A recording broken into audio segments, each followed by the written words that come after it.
Hey everyone, welcome back to Holistic Hearts. I hope you are having a lovely Christmas season, Advent season. And first and foremost, I hope you got a chance to listen to last week's episode on the 7 sacred places of rest that could be an important part of your season as you evaluate and you ask the Holy Spirit, which area are you feeling like the Lord is asking you to rest? And for me, it was a place of creative rest. And so for the rest of this month, until the very last episode, it's going to be some re-airs of my most popular Advent conversation topics. And this week, I'm going to be sharing with you an oldie, one of my I think it was within the first year of Holistic Hearts, I interviewed Scott Erickson, who is a traveling artist and definitely has gained popularity since my time of interviewing him. He wrote a book called Honest Advent, and he's since written a few books that are just beautifully done. It's artwork based on just our human hearts. And part of this interview that I'm sharing with you today is off of his book, Honest Advent. It's one of my go-tos. I love flipping through it every season. Just beautiful artwork that he has done and written through just some beautiful humanity pieces of Christmas time. And I encourage you to follow me on social media. I'll share a couple of thoughts as I've been flipping through it in the morning times, and we'll be excited to share some of his posts because he typically shares this every year on his social media. So I look forward to sharing this interview with you. I was just learning how to interview, so bear with me. It's kind of fun to go back, and I re-listened to this episode while I was walking, and just fun. And I was awkward. So, but he was so great and such a great interview. So I hope this blesses you. Go check out Honest Advent, the book, and let it bless you. Hey, everybody. Welcome back to Holistic Hearts. Oh man, you are in a treat for today because we get to have the lovely Scott Erickson on the show today. Welcome. Thank you. Thanks for calling me lovely. Lovely. That's true. You gotta have a better name than lovely when you're speaking to a man. What would you go by? No, lovely is wonderful. It sounds elegant and enchanting. All those that sounds great. I like lovely, and it also has like a British hey love, just a term of endearment. So I feel like we're in a Dickens novels. So there we go. Goals. That's amazing. Yes. Okay. Well, I wanted to bring you on the show because one of my big passions in communicating, just living intentionally, living fully, going after creating is such a big part of living fully in abundance of who God has created us to be. And one thing that I say over and over again is we are created in his image, which he is the creator. And that means that we are creative because we are in his image. And so many people have lost that truth of I am creative. And it is like my life's mission because I was in that place at one point to open people's hearts back up to, no, you are creative and it looks different for everybody. And how do you tap into that? And how do you do this well? And a lot of people right now, I'm doing a course on how to re-engage your heart. And one of the tools is creativity because it's a backdoor to what is really going on in those deep places of your heart. And I think you do a great job of that. So if you should go to Instagram because I think every post that you do is one of those backdoor, wow, that hit me in a way that was really, I wonder what that was about. Deep in my heart, what was that about? And so to have you on the show, to really hone in on your story and you have just come out with a new book. You've written a couple of books on prayer, meditation, and art, which I love. Those, like, it's like a braided beauty.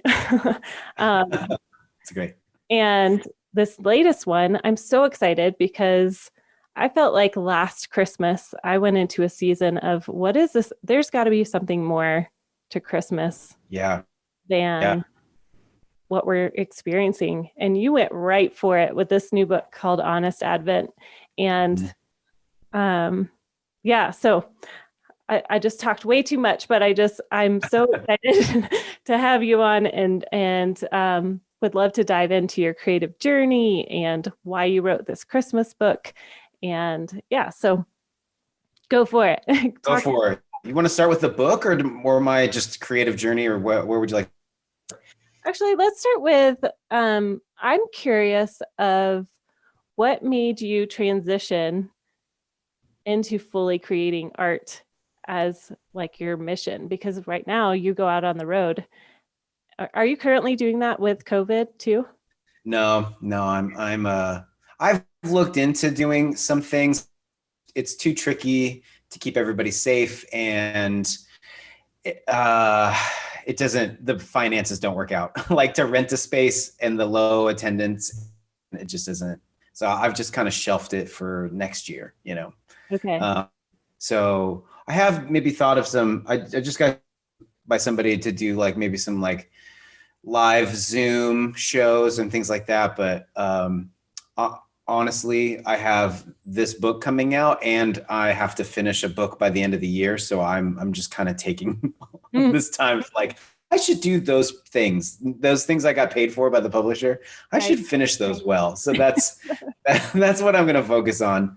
Although I dearly miss going and doing things with people for sure. Yeah. Yeah, Oh. yeah. Well, did you start like when did you start creating and doing these like meditative um, art pieces? Yeah, I mean, I've always been interested in creating drawing, from a kid in school and in church, always doodling on the margins of all papers and things like that. And then I had teachers in junior high and high school who really encouraged me. In college, I was an art education major, so I was training to be a teacher, and I also had to be a artist as well. And then I did some traveling, some Bible school, found myself in my mid 20s being an art teacher at a high school, and I was 27, and I was painting like in my private time. Like I had this church gave me this attic space as a studio, and so I was like, I knew I needed to dedicate myself to this practice. I wasn't really thinking of it as a career. I just knew I wanted it as a part of my life. And that year, I distinctly remember like one of my prep periods, I was writing on my board and I stopped, and I just remember going, there's something else I'm invited to do something else. I'm not really sure what it is, but I know I'm invited to something else. And went on this like kind of heart journey and prayer journey, and realized like the best thing that I could think to do in the world was probably be an artist, although that conclusion was disappointing. But and I was like, I need to step out and try to do it, or I'll always regret it.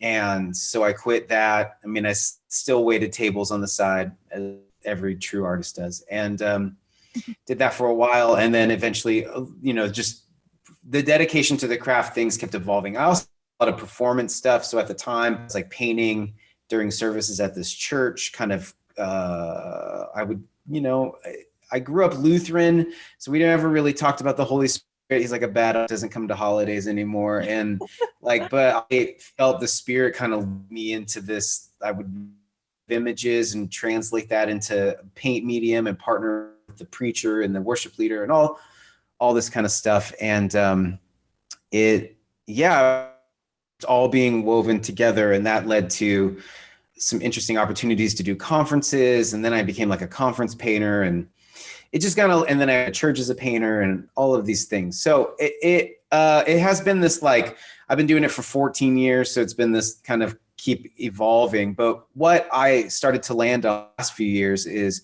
I really want to like manage people's spirit journeys. I want to give an image for what's happening in somebody's life, because that helps them like anchor to that. Also draws them or exhumes what's going on in their prayer life, where they find themselves. Because I'm really fascinated that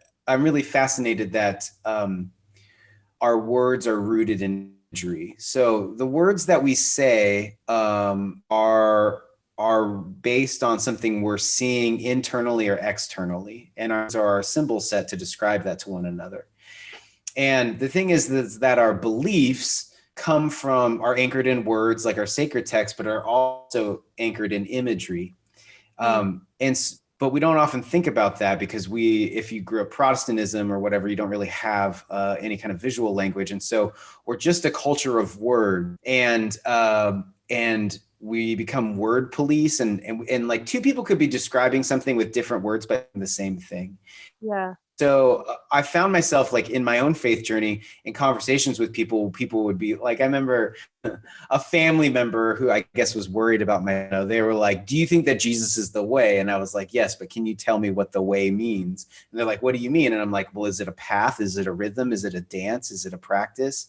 What does that mean? And they're like, it is what it is. It's the way, and they don't like, and I'm not putting them down, but I'm just like, we tend to like go, these are what the words mean. We actually don't have an image for that. And so I've been trying to go through the vocabulary of faith and go, what could be a more expressive and didactic image that could help inform the way we use? Because I think where we get tripped up, I actually think like why people leave their faith is not because of the words. I think it's because of the internal images they haven't really paid attention to. Wow. Because if somebody says, I don't believe in God anymore, you go, you don't believe in, and they go, looks like this, and you're like, yeah, I don't believe in that God either.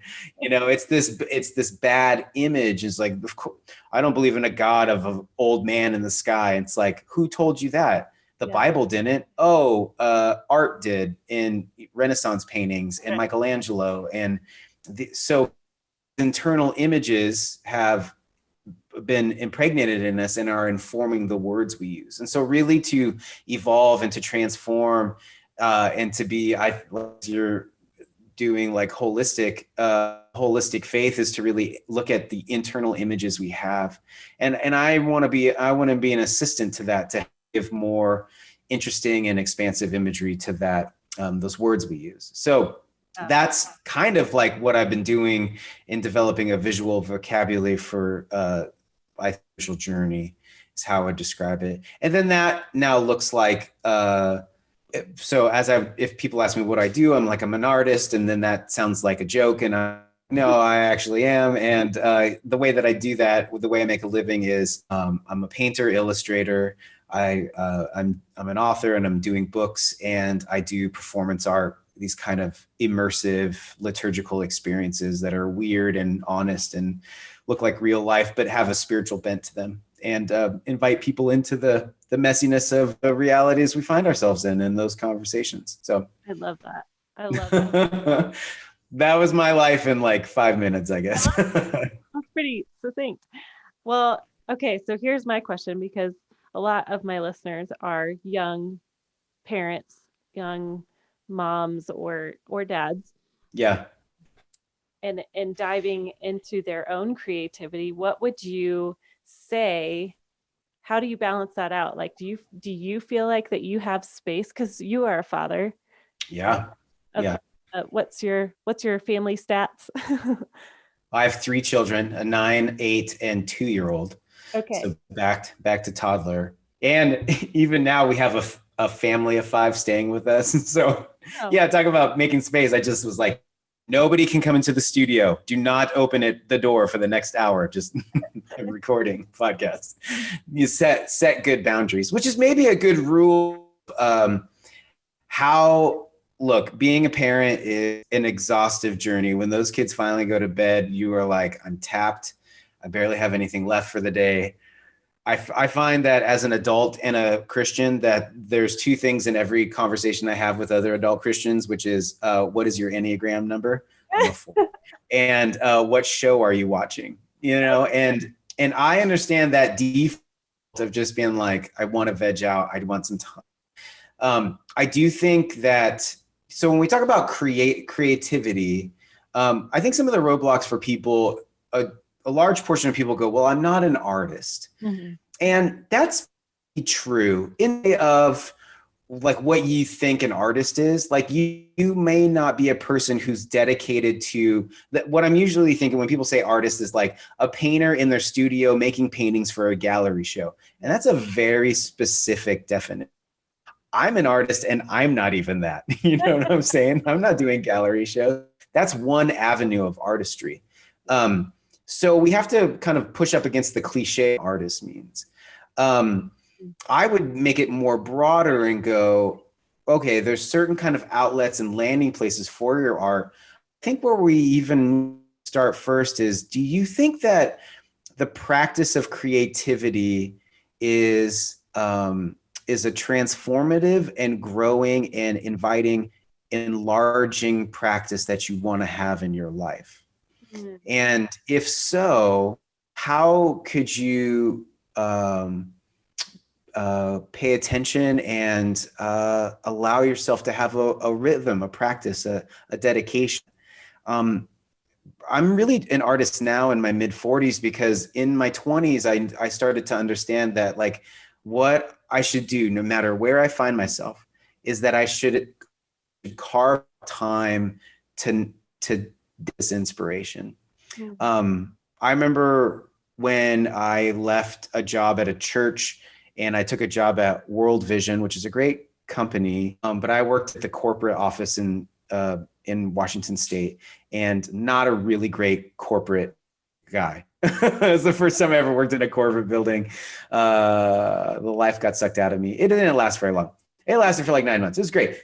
Time I learned a lot, but we second kid, you know, I would go to work, I'd come back and we'd get the kids down, but I was doing like, there was no part of my life or job that was like, I'm a professional artist, but I knew that I needed to make space for painting. And so I just said, the only time I really have to do this is late at night, and I'm just going to have to give up sleep 2 nights a week. And so twice a week from 9 to midnight, I would go in my garage. I built out a little painting space, and I would just paint not for anything, not for a show, as like a practice, as an outlet. I just knew I always had to keep that that dance. I mean, it's like a dance. It's like inspiration. Like I would say I'm a creative. I'm an artist because I'm a haunted person. Like every day things come to me, like, make me, can't, I'm driving right now. I'll get in an accident. They're like, make me go away. And I'm like, no, don't go away. Fine. I'll pull over. And then I like scribble it down on my notebook that I have with me. And so I really, like, as a joke, but kind of true, I really think what I'm supposed to do is release the haunting. I'm just trying to release this haunting that keeps coming to me. But in a positive way, I'm invited to some kind of rhythm with inspiration. I mean, I would call it God, but I'm not, it doesn't matter what it's named. I just know that like the giver of my life has asked me to participate in this specific kind of dance. And I specific because my parents and my wife and my close friends don't have that same kind of haunting. Like some of my artist friends do. And I'm like, oh, okay, I see it. So I would just say there's like various levels of haunting. Yes. And I found that like my haunting and my vocation, the same things for now.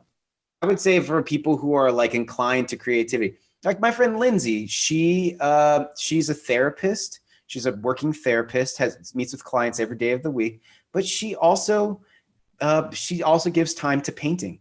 And last weekend on Saturday, she was like, to her husband, she's like, I need you and the kids to leave for 6 hours because I just need to paint. So him and I took our kids and we went to like this swimming area. But she was just like, what do I need to do on a Saturday? I need to spend time with this dance because I don't want the dance to stop. and I know I need to say dance.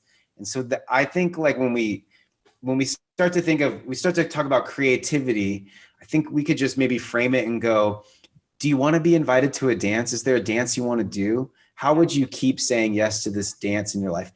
At whatever small and maybe short time, because if you have like little kids or, you know, just like a really busy schedule, just like even go, maybe what if I took 10 minutes every week? Yeah. Just like a minimal time. What if I just didn't watch season 2 of that show one night and I just kind of allowed myself to do that? And then what would come from that dance? What would come from that conversation? What would grow out of that? And that, I think, is where the great gold is like, it's not a static thing. It's a thing that moves and grows and evolves and transforms and encompasses your life. And you're like, this is amazing. I love this dance. You know, does that make sense? Does that resonate with you? It totally resonates. And I can relate to that haunting.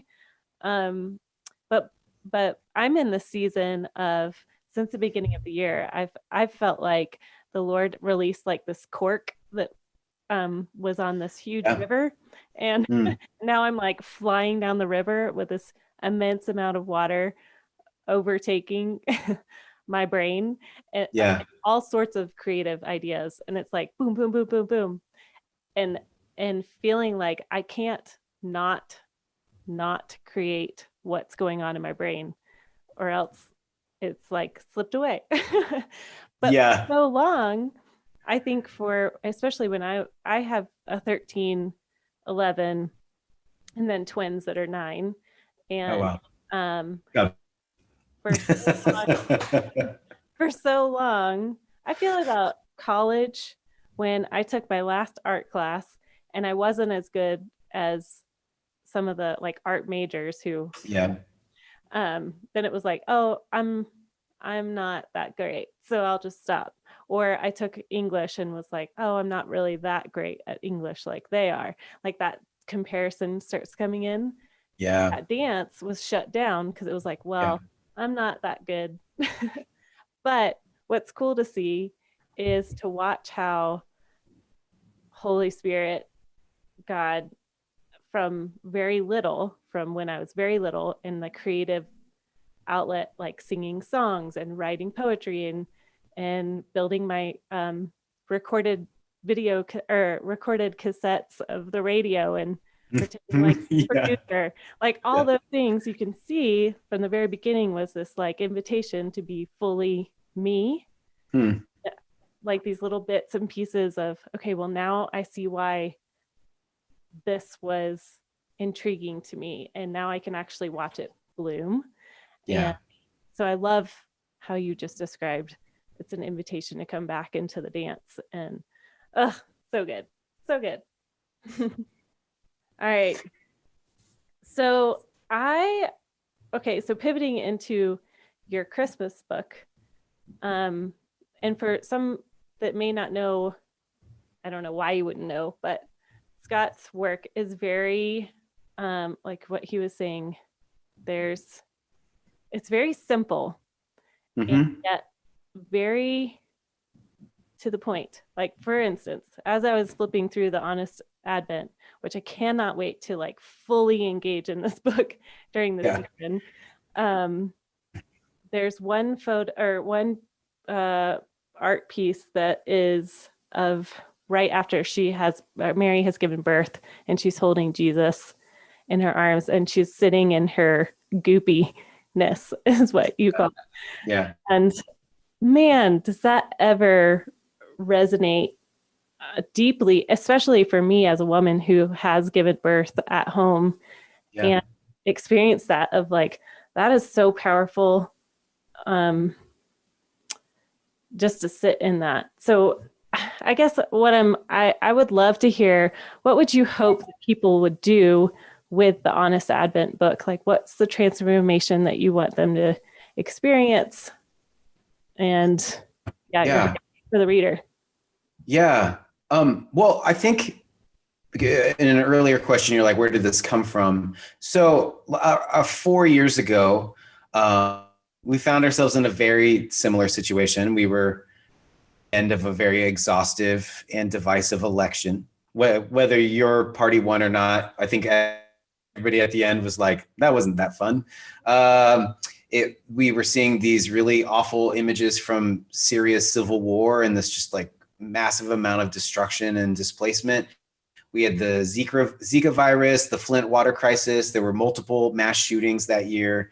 And I just remember mid-November going to a store and, you know, the sprinkling and dusting of Christmas cheer was all ever, you know, this Christmas just descends over every culture. Just everything's decorated like Christmas. And I love Christmas. I love the music, the lights. I'm into it. I keep up my lights till February. I love it all. You know what I'm saying? I listen to the radio stations that listen to it 24 hours. But I just remember being in this, looking at everything, and I was like, none of this makes any sense in the world I'm living in right now. Like if this season feels like irrelevant, what's going on in our world.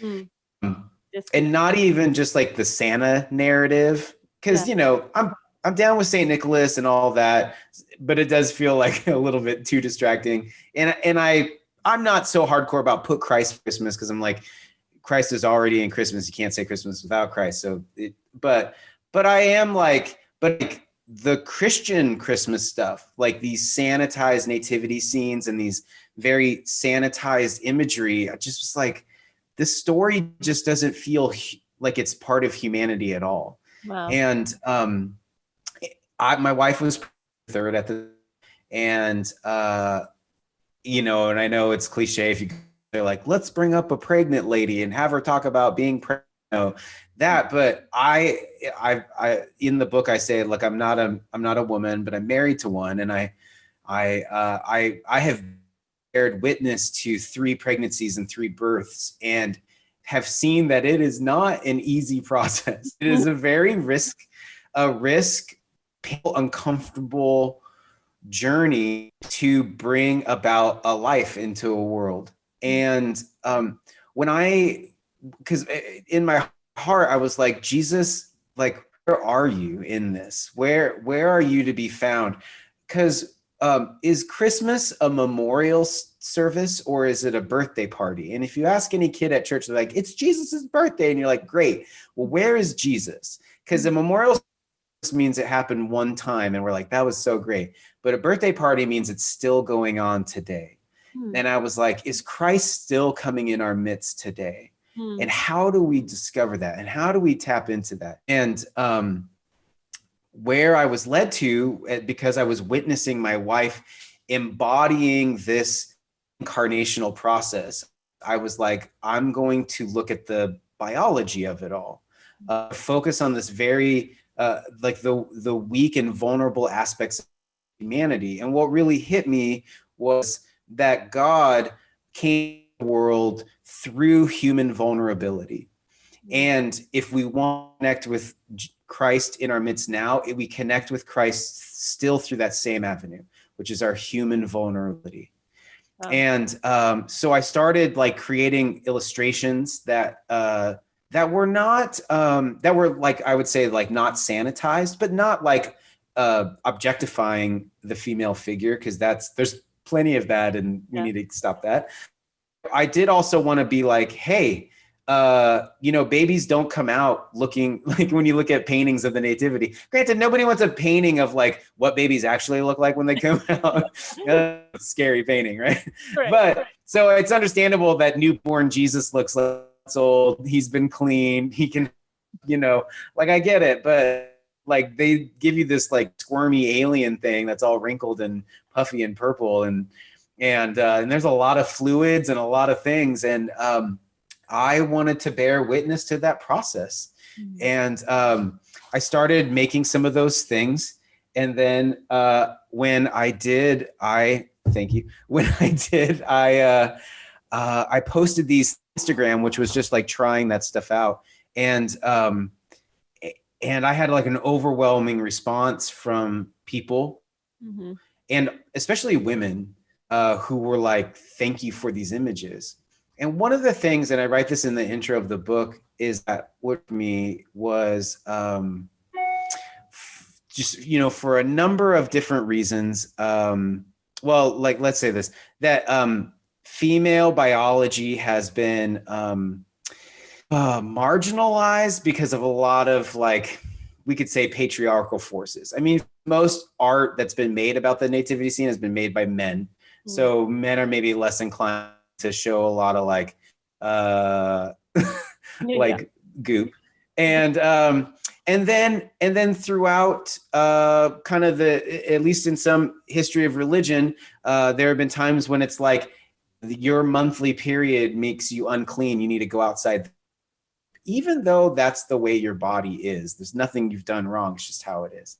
And then there are other things where, like, there are people who've said, hey, women, you must be diminished or put aside because we're not sure if you have any authority to like teach or anything like that. And then even like in the context I grew up, there was kind of like, men can't bar with women or ride in an elevator because they'll instantly have sex. And so your body is this scandalous kind of like tempting thing that we need to keep.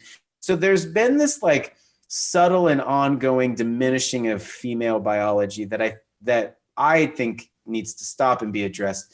And like, I had a friend who's like, she was like, why can't we talk about periods? Woman ever has had a period and we still can't talk about it. And I remember going, you're right. I mean, it's not our favorite topic of conversation, but we should be able to talk about it because it's happening. And so there was this kind of, as an artist and a former like pastor and spiritual leader, as I'm a spiritual director as well right now, I was like, I want to see in this story that God's gift of Jesus is come sacredly through female biology. And this is the time that we should like honor and pay attention to that. Mary was asked a great thing to do.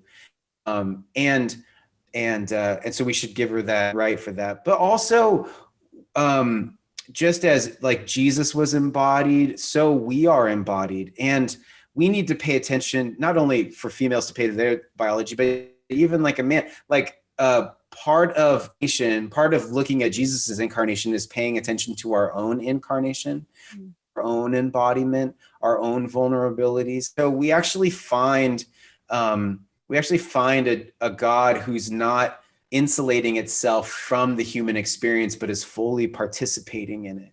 And so then we, in our full human participation, can find God in our midst. And that was where like the wonder exploded for me. And that is where, and so that first year I made a few illustrations. The next year I made more for Advent. The next year and then that year I had like 20, and I was like, if I had 5 more, that's 25 days, put it together, pitched it to a publisher, and that's why it's coming out this year. So that's kind of like, a lengthy version of like some of the things happening to me, and all this stuff came together. But it was this deep longing to like go, I really want to love Christmas again. I don't want it to feel insignificant in a complex and chaotic world. And and guess what? It's good timing because we find ourselves in the exact same situation. Right. We find ourselves in a divisive and an exhaustion. We find ourselves in a global pandemic that's taken a lot from us. We find ourselves in, I like the word apocalypse because apocalyptic just means uncovering. We're uncovering a lot of our, with the Me Too, finding a lot of like bad sexual abuse. We're finding a lot of racial injustice. We're finding a lot of like financial injustice, uncovering a lot of things. And so can like celebrating Christmas, will it mean anything this year in the midst of all of that? And my belief is yes. My hope is yes. Because really like where Honest Advent came from is like, I want an Honest Advent because the offering of Advent is the offering of hope.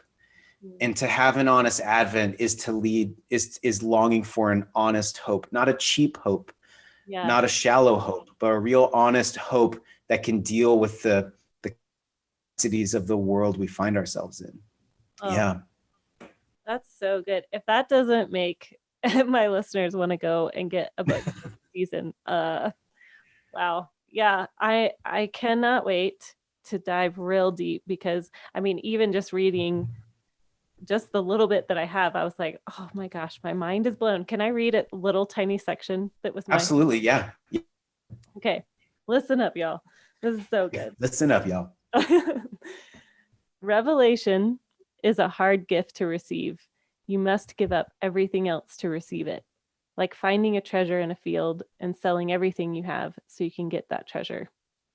That is, I mean, that's a nugget in itself that I'm just going to stay there for a long time because you have to give up something in order to receive even more revelation.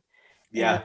oh, Yeah. I was talking with somebody yesterday because we were talking about this, that idea of like, I think, because in that essay, I mused like, I think we had all wished we kind of had like a divine revelation, like some kind of miraculous happening where like a heavenly messenger in this moment said the thing that solved the thing and led us to the next thing, and oh, it changed my life. It would be like the story you would tell at dinner parties. But if you really look into divine revelation, it costs to get a revelation, and I think I'm actually wary of the joke was yesterday. I was like, what if an angel visited you, and from that visitation you could never enjoy Target again?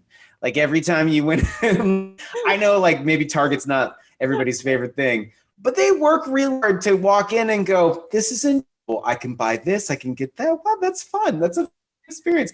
But what if like you had some kind of, this is really butting up against our biggest God, which is prison. But what if you had some kind of like heavenly experience, and every time you went to Target, it just like you had no emotions. You almost like want to vomit. And would you be okay like giving up Target for divine revelation? And I know Chip and Joanna Gaines there, so they're heavenly messengers themselves. Yeah. But like, it's kind of like to get you into that. It's like, what do you like?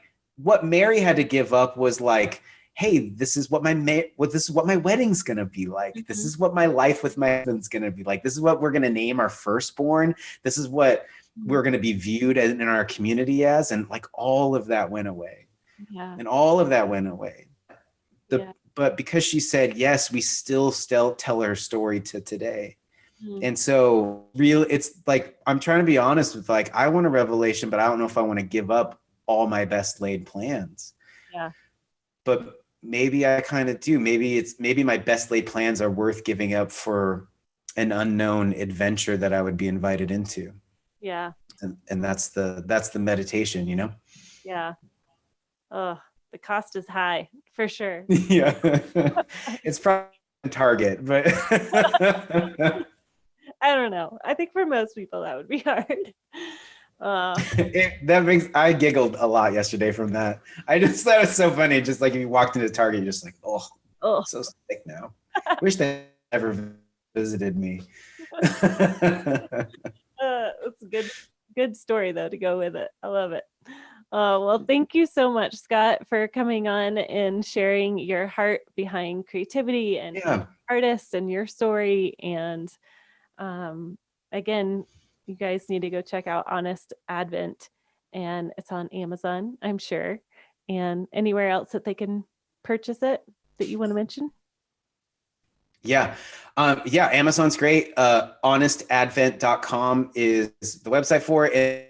And then listed under there are a bunch of like, if you don't want to do Amazon, there's lots of like local bookshops. You can get it at Target, like a lot of places online, but it's Barnes and Noble. It'll be everywhere books are sold. And if you want to go to local books, just contact them. They should have a link for it, or you can get it there. But yeah. Friends, thank you so much for listening to this re-air of an interview with Scott Erickson back in 2021.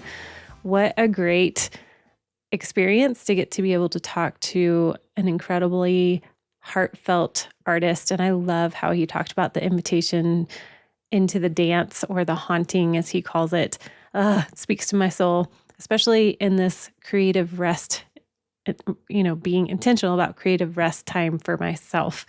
Stay tuned for next week. We're going to drop some encounters that are really going to help you prepare your heart for this Advent season, for the coming of Emmanuel, Jesus, on Christmas Day, that we celebrate that time. And stay tuned for after that. Coming into the new year, we're going to be having a holistic wellness update of the list of things that I'm taking into 2026 to balance out body, mind, and spirit in that holistic framework. So don't forget about that, my friend. We will be having some excellent interviews and talks and continuing into the new year with the book of Psalms, as well as the Lord downloads some new encounters for that as well. All right, take care and Merry Christmas.